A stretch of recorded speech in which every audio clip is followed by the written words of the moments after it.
জনসাধাৰণৰ অনুভৱ কি উপলব্ধি কি জনসাধাৰণৰ আশা আকাংক্ষাসমূহ কেনেধৰণে আগুৱাই লৈ যাব লাগে নতুন প্ৰজন্মই কি দৃষ্টিভংগীৰে নিজৰ জীৱনটোৰ লগতে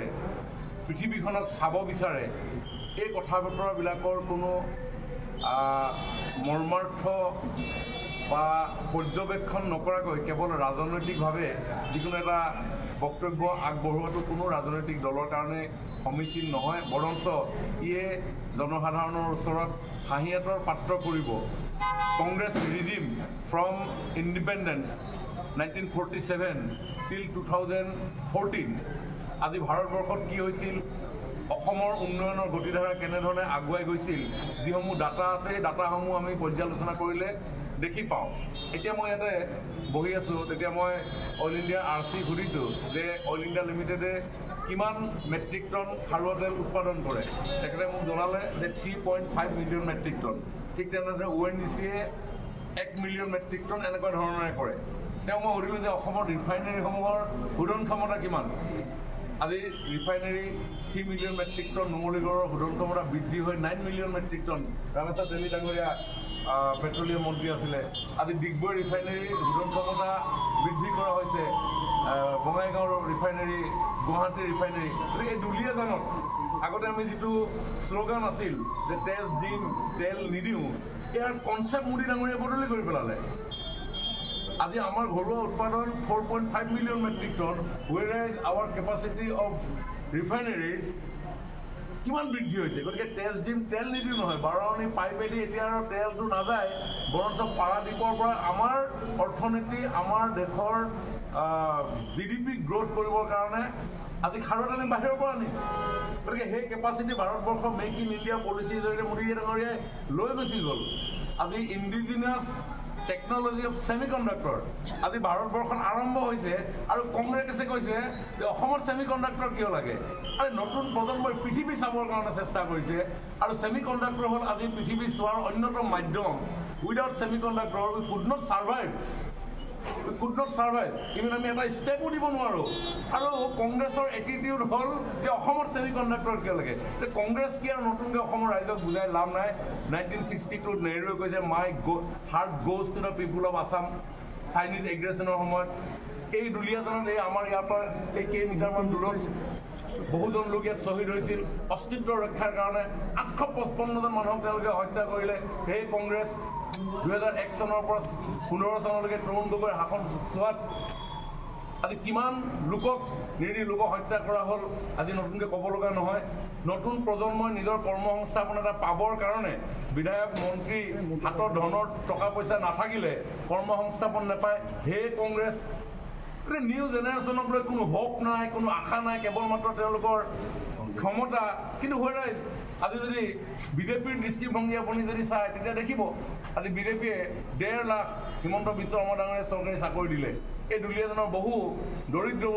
ব্যক্তিৰ সন্তানে আজি জীৱনৰ সপোন বাস্তৱ কৰিবৰ কাৰণে সক্ষম হৈছে এটা ছিংগুল আপোনাৰ আঙুলি উঠাইছে নবডি কেন একো ক'ব পৰা নাই আমাক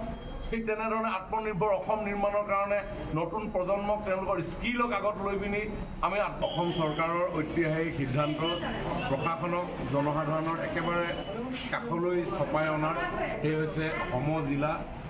ডিষ্ট্ৰিক্ট আৰু সমগ্ৰ অসমত 39খন যোৱা কালিৰে পৰা আজি এই দুটা দিনৰ ভিতৰত এই জিলা আনুষ্ঠানিকভাৱে উদ্বোধনৰ কাৰ্যসূচী চলি আছে মাননীয় মুখ্যমন্ত্ৰী ডক্টৰ হিমন্ত বিশ্ব শৰ্মা ডাঙৰীয়াই of the people by the people for the পিপুলৰ যি কনচেপ্ট সেই কনচেপ্ট প্ৰকৃতাৰ্থত জনসাধাৰণৰ মাজত যাতে উপলব্ধ হ'ব পাৰে তাৰ কাৰণে এনেধৰণৰ বৃহৎ মহৎ কৰ্মযজ্ঞ আৰু দুলীয়াজান ঐতিহাসিক দুলীয়াজানতো দুলীয়াজান সমষ্টিৰ যি চাৰিসীমা সেই পৰিসীমাক লৈ এখন সমজিলা ডিষ্ট্ৰিক্ট গঠন কৰাৰ সিদ্ধান্ত গ্ৰহণ কৰা হৈছিল আৰু আজি আমি সকলোৱে আমাৰ সন্মানীয় ৰাজ্যসভাৰ সাংসদ ৰামেশ্বৰ তেলী ডাঙৰীয়া এই সমষ্টিৰ বিধায়ক ফেৰজ গোৱালা ডাঙৰীয়া জিলা আয়ুক্ত অইল ইণ্ডিয়া লিমিটেডৰ RC প্ৰমুখে দুলীয়াজানৰ সন্মানীয় গণ্য মান্য ব্যক্তিসকলৰ উপস্থিত অতি আনন্দ উল্লাসৰ মাজেৰে এই সমজিলাৰ কাৰ্যালয়ত আমি উপস্থিত হৈ উদ্বোধন কৰোঁ আৰু যিগৰাকী বিষয়াই এই কাৰ্যালয় মুৰব্বী হিচাপে কাৰ্যনিৰ্বাহ কৰিব, যাক আমি পৰৱৰ্তী সময়ত জিলা আয়ুক্ত বা ইংৰাজীত ডিষ্ট্ৰিক্ট কমিশ্যনাৰ CDC ৰূপে আমি জানিম। গতিকে আমি তেখেতকো আজি সকলোৱে মিলি এই প্ৰশাসনিক কাৰ্যভাৰ চম্ভালিবৰ কাৰণে তেওঁক আসনত অধিষ্ঠিত কৰাম। জনসাধাৰণ কেনেকৈ পূৰ্বতে বহু জিলা আয়ুক্তৰ কাৰ্যালয়ত সম্পন্ন হোৱা কাম কাজসমূহ এতিয়া জিলালৈ স্থানান্তৰিত কৰা হ'ব, যাৰ বাবে জনসাধাৰণে সৰু সৰু কামৰ কাৰণে জিলা আয়ুক্তৰ কাৰ্যালয় যোৱাৰ প্ৰয়োজনীয়তা নাথাকিব। জনসাধাৰণে বিভিন্ন সময়ত সভা সমিতি বা সমাৰোহ ইত্যাদিসমূহ আয়োজন কৰে, তাৰ কাৰণে প্ৰশাসনৰ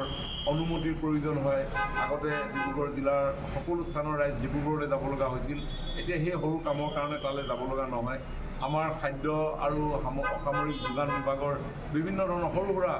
কামৰ কাৰণে আমি জিলা আয়ুক্তৰ কাৰ্যালয়লৈ যাব লগা হৈছিল। সৰ্বসাধাৰণ জনসাধাৰণ ডিব্ৰুগড়লৈ যোৱাটো অলপ যথেষ্ট এটা প্ৰত্যাহ্বানৰ সন্মুখীন হ'ব লগা হয়, সময়, ধন, টকা পইচা। কিন্তু এতিয়া সদায় যিহেতু নিজৰ এই সৰু চহৰ দুলীয়াজানলৈ আহিয়ে থাকে, আহি যাওঁতে জিলা কাৰ্যালয়ত নিজৰ কামটো কৰি যাব পাৰিব। আবকাৰী বিভাগৰ কামসমূহ ইয়াতে আমি কৰিব পাৰিম। আমাৰ যিসমূহ development work MLA, LAD, MP, LAD, untied fund বা অন্যান্য উন্নয়নমূলক কামসমূহ ইয়াতে হ'ব। নতুনকৈ জিলাত প্লেনিং চেল ইয়াতে গঠন কৰা হ'ব। ঠিক তেনেধৰণে পৰৱৰ্তী সময়ত লাহে লাহে ৰাইজে পাব পৰা যিসমূহ ছাৰ্ভিচ, যিসমূহ সেৱা, এই সেৱাসমূহ ইয়াৰ পৰাই পৰিচালিত কৰিবৰ কাৰণে চৰকাৰৰ তৰফৰ পৰা সিদ্ধান্ত গ্ৰহণ কৰা হ'ব।